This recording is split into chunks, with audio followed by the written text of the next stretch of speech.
Have you ever felt disappointed because no one can meet all of your expectations in a relationship? Maybe you've been let down by a lover, a best friend, a colleague, a coworker.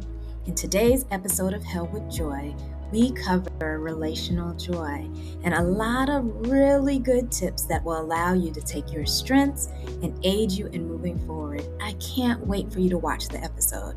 And if you make it to the very end, we have a special gift for you. All right? Enjoy the episode. Before we begin, let's take a moment to pause. Wherever you are right now, maybe you're driving or walking, maybe you're sitting with a cup of tea or coffee.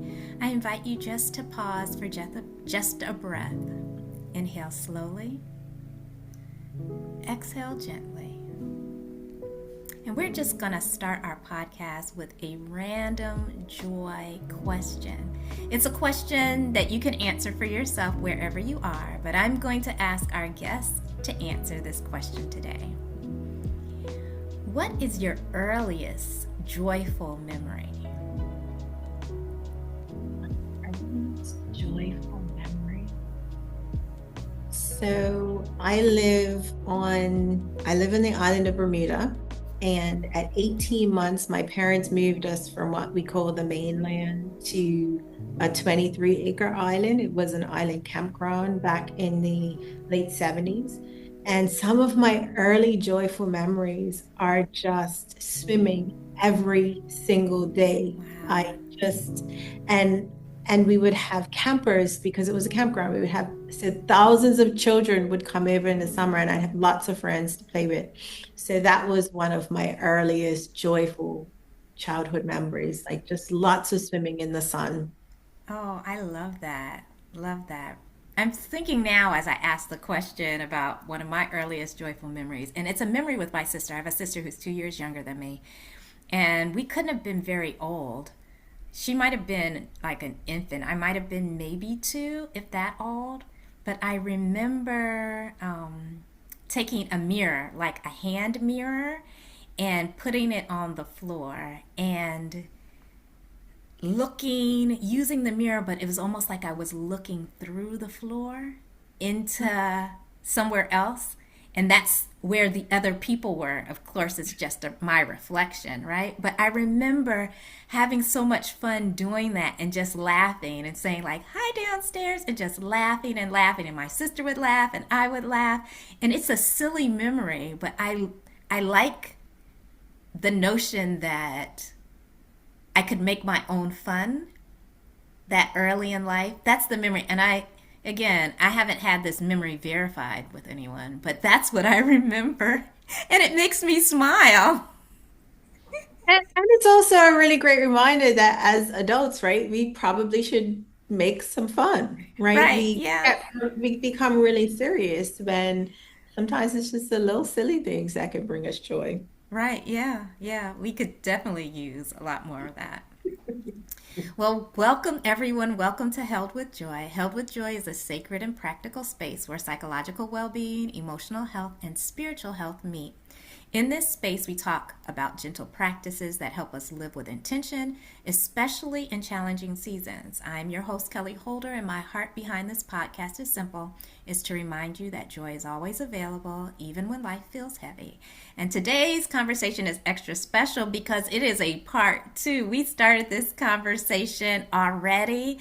We have our special guest, Leah JM Dean, who is an author, a speaker, a coach, and an advisor with more than 25 years of leadership experience. Today, as the CEO of Conduit International Limited, that's what LTD is? Yes, limited. Mm-hmm. That's what I thought. Now I just say that for everybody to know it's today that I figured that out. All right. Leah and her team work with organizations across industries to help leaders, teams, and women work smart, live well, and foster meaningful connection. Leah is the author of 2 best-selling books, Assemble the Tribe and Be Different, and she's also a Gallup certified strengths coach. Leah, welcome again to Held with Joy. Thank you for having me back. And as you were saying the name of Conduit International Limited out loud, it reminded me of the reason why I chose the name. So conduit, when something's a conduit, you kind of have to pass it, there Yeah. conduit for electricity, conduit for water. And I named my business Conduit International for two reasons. One, it always reminds me that in this season, I want to be a conduit for whatever God wants me to be. And Yeah. then two, a lot of my work is with leaders. And it also reminds me that as leaders, it's not our job to know it all and do it all. We're the conduits to help others. Mm. We talked about that before.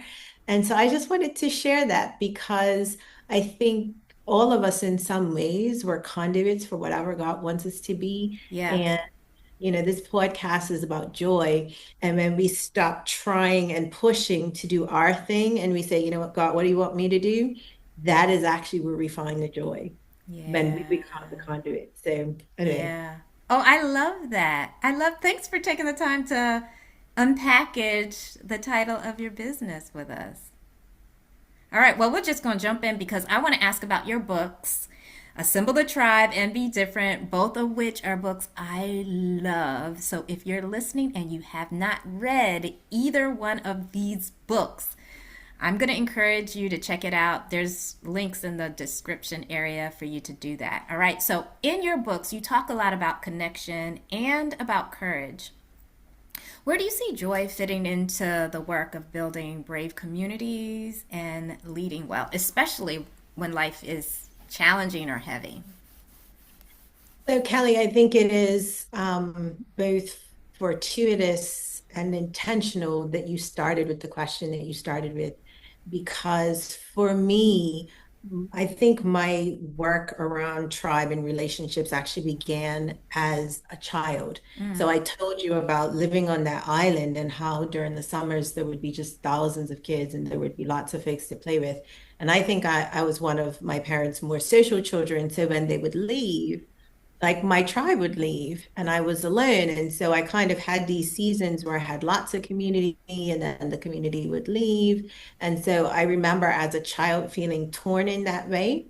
Yeah, And I think with Assemble the Tribe and Be Different, they have helped me to, I think, articulate, and it's taught me that relationships and joy go hand in hand, but often they don't.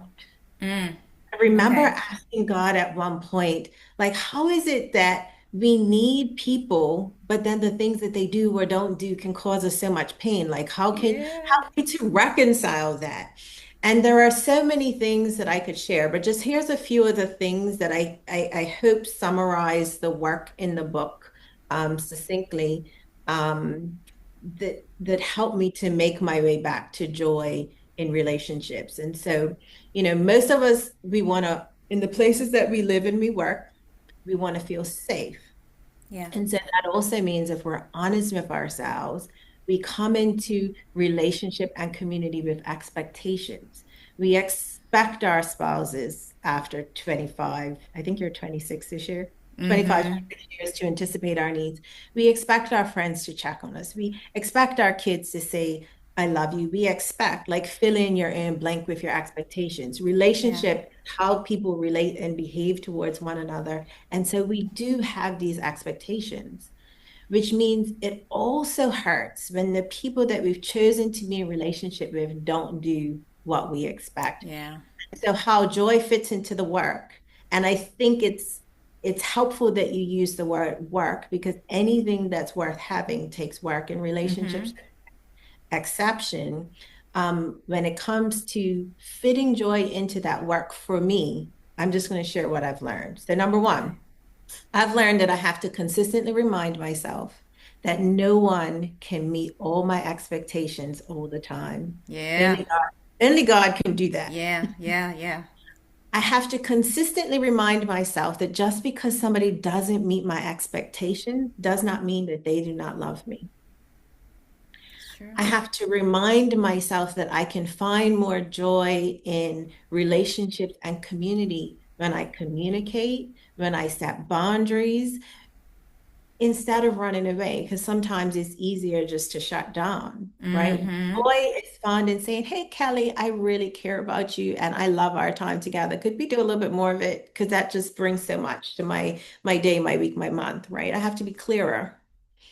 And I have to consistently remind myself that I can find more joy in relationships by recognizing the goodness that is present versus focusing on what could or should be. So, what do Yeah. I mean by that, right? Maybe you're experiencing success and you expect, because you know these are the people that love you, you expect that they're going to be excited and joyful, but for some reason they're not showing up. But you have these strangers over here that are congratulating you.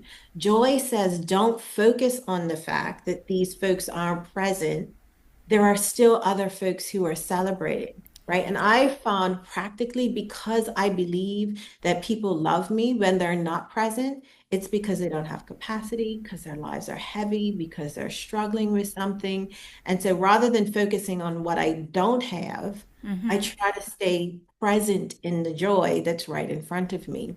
Yeah. And I think Yeah. finally, I've found through the work of the books that I will experience, and this is kind of the thesis of both of the books. We experience more joy in relationships when we stay open and when we choose to be different.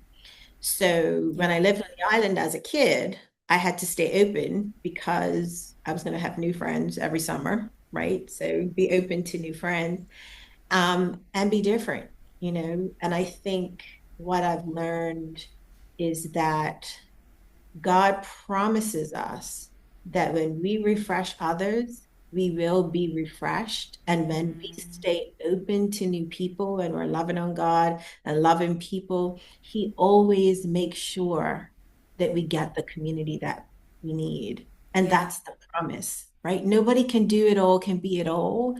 But when we accept God's challenge to love God and love people, He makes sure that we get what we need. And it often comes from the places that you don't expect it, Mm. Mm-hmm. and the people and the voices where you don't expect it. But there's still joy in Yeah. relationships. Yeah. You said so many really great things. The question I want to ask is specifically for folks who may respond to that and say, all right, I hear what you're saying, and I have given so much to the people around me, and I have not gotten anything back. And you want me to continue to be open, and you want me to be different, and you want me to serve and expect to get refreshing. What does what does that look like from a starting place? I mean, you can't tell the whole book right in this moment, but from a starting spot, right? What would you encourage someone as a place to start if that's their response to hearing what you just said?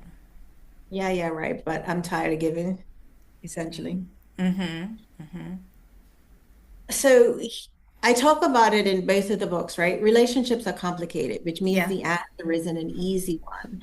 And so a lot of times when we talk about loving people and being open, we always think of the positive attributes of that, but actually sometimes it is hard work. And so in my second book, I actually get into a lot of the weeds about sometimes we're going to have to shift our expectations, change the stories that we've told ourselves. We're going to have conversations. We're going to have to set boundaries.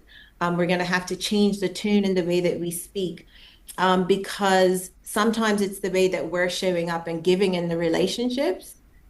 Sorry, we're showing up and giving in a relationship, and actually, what we really need to have is a boundary. And because we don't have boundaries, people just take what we give, right? And Yeah. so I think in order to find happiness in relationships, it's one, as I mentioned earlier, changing your expectations in terms of what people can give you versus what God can supply. And then two, thinking about, if I'm really unhappy in this relationship that's important to me, you know, how do I need to maybe think about it a little bit differently? What conversations do I need to have? And then what actions do I maybe need to be consistent with that are going to feel uncomfortable for me and the other person? But that's the only path to change, Yeah. you know? Yeah. So it's not an easy answer because Yeah. people are complicated and relationships are complicated.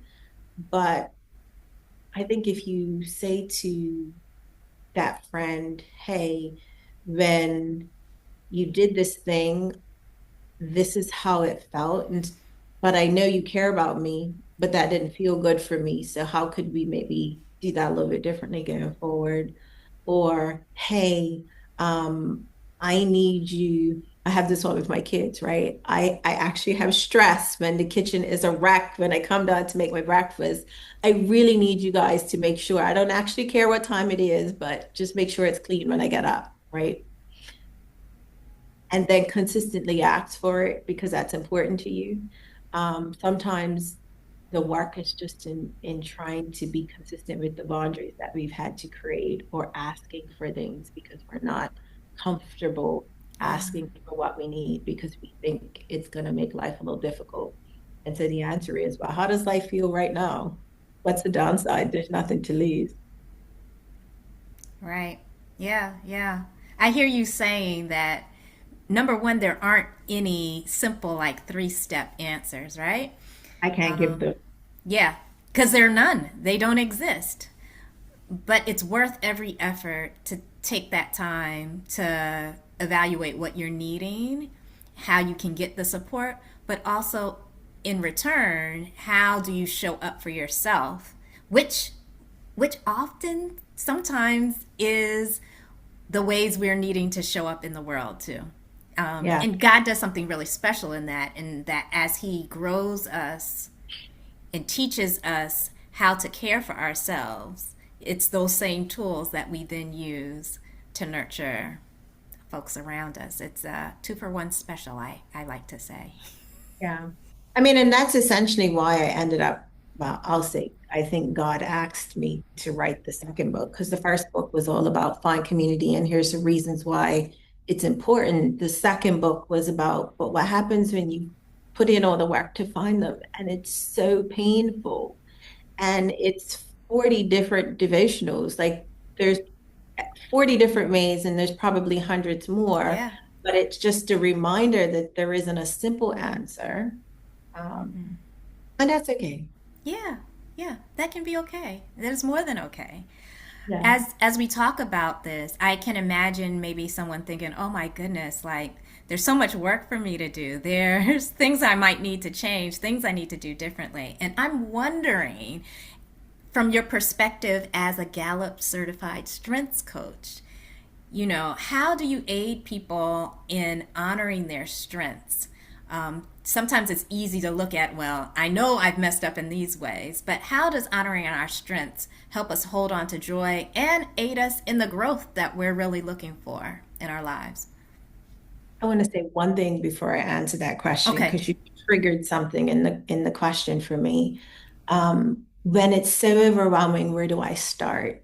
I watched this TED talk. I can't remember the name of it many years ago, but it was a scientist, and she was saying that sometimes we're afraid of our emotions, but if we could allow our emotions to become the North Star that points us towards the thing that we need to focus on most.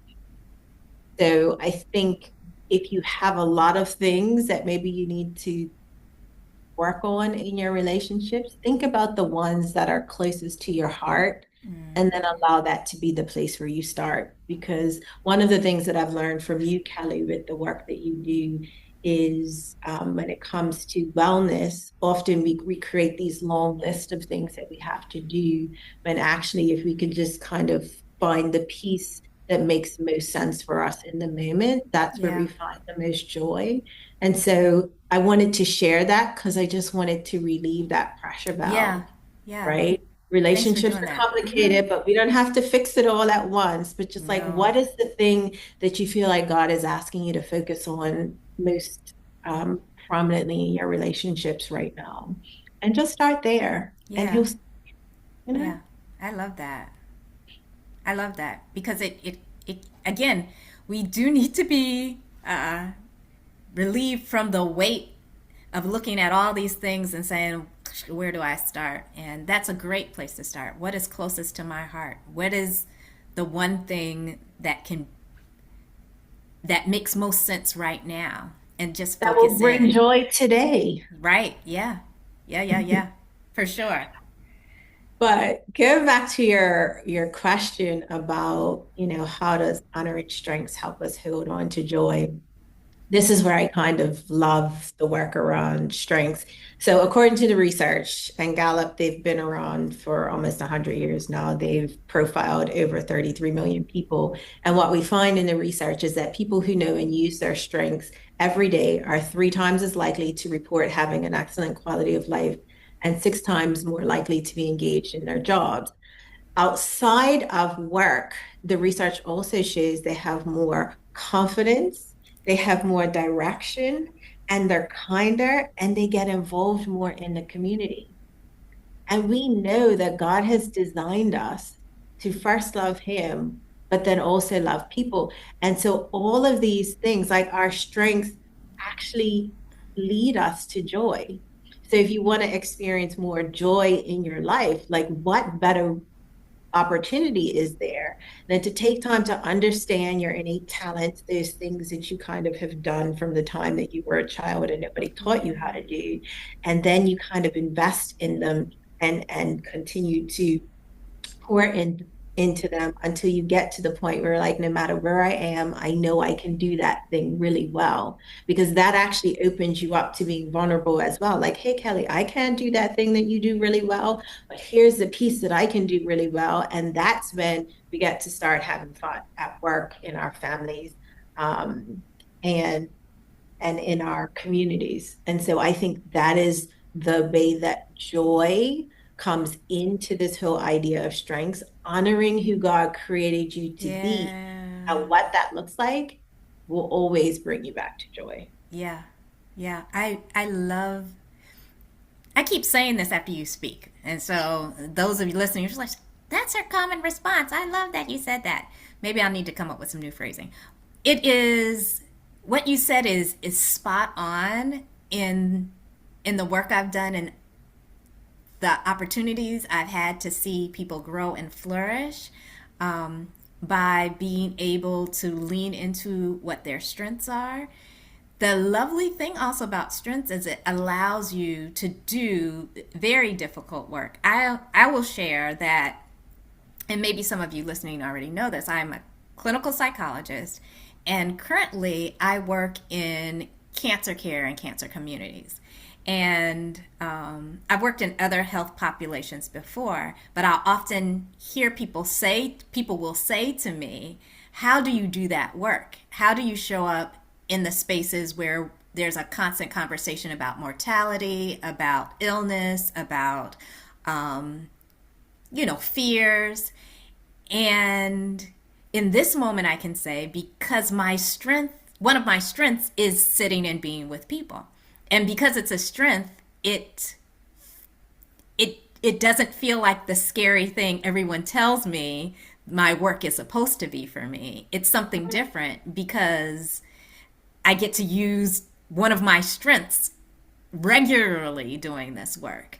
And another way, I think of it as a complete honor to have the ability to do this work and the opportunity to be with people through their cancer care journeys, you know? And I'm sure others who are listening can think about some of the strengths that they have that allow them to do things that other people might say, that sounds incredibly difficult. I could never do that. I would never be in that space or work with that population or be in that environment. But for you, you're just like, I can find a lot of joy here because I've got these strengths. Yeah, yeah. The other thing, though, and I would just, it's not a though, it's more of an and, is the other thing about understanding our strengths also reminds us that sometimes we shouldn't use them in certain situations, right? One of the Yes. quotes we use in Gallup is any strength to maximize becomes a liability. And so there's joy in understanding what they are, and then I might be overusing them to the disadvantage of the organization, the team, the family, or even myself, Yeah. right? My strengths, if you read my top five, I am my first strengths coach. I hadn't met her. All she did was read my report, and she came onto the Zoom and she said, "Are you tired?" And I said, "Why, yes." I'm so tired. And she said, "Because your strengths wire you to work." Like, she said, "You must be so productive."